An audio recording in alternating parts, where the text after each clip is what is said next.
কেউ কথা রাখেনি। ৩৩ বছর কাটলো, কেউ কথা রাখেনি।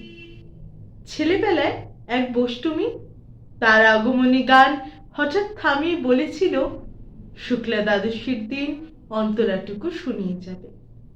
তারপর কত চন্দ্রভোগ অমাবস্যায় এসে চলে গেল, কিন্তু সেই বষ্টমী আর এলো না। ২৫ বছর প্রতীক্ষায় আছি। মামা বাড়ির মাঝি নাদের আলী বলেছিল, বড় হও দাদা ঠাকুর, তোমাকে আমি ৩ প্রহরের বিল দেখাতে নিয়ে যাব। সেখানে পদ্ম ফুলের মাথায় সাপ আর ভ্রমর খেলা করে। নাদের আলী, আমি আর কত বড় হব? আমার মাথা এই ঘরের ছাদ ফুঁড়ে আকাশ স্পর্শ করলে তারপর তুমি আমায় ৩ প্রহরের বিল দেখাবে? একটাও রয়্যাল কুলি কিনতে পারিনি কখনো।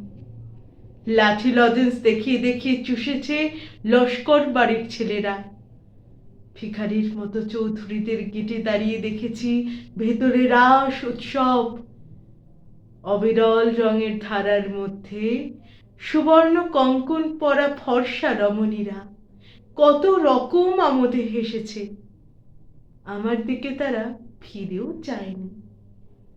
বাবা আমার কাজ ছুঁয়ে বলেছিলেন, দেখিস একদিন আমরাও। বাবা এখন অন্ধ, আমাদের দেখা হয়নি কিছুই। সেই রয়্যালগুলি, সেই লাঠি লজেন্স, সেই রাস উৎসব আমায় কেউ ফিরিয়ে দেবে না।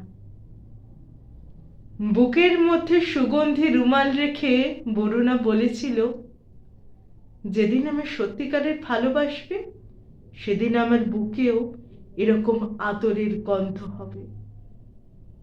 ভালোবাসার জন্য আমি হাতের মুঠে প্রাণ নিয়েছি, দুরন্ত ষাঁড়ের চোখে বেঁধেছি লাল কাপড়, বিশ্ব সংসার তন্ন তন্ন করে খুঁজে এনেছি ১০৮টা নির্পদ্য।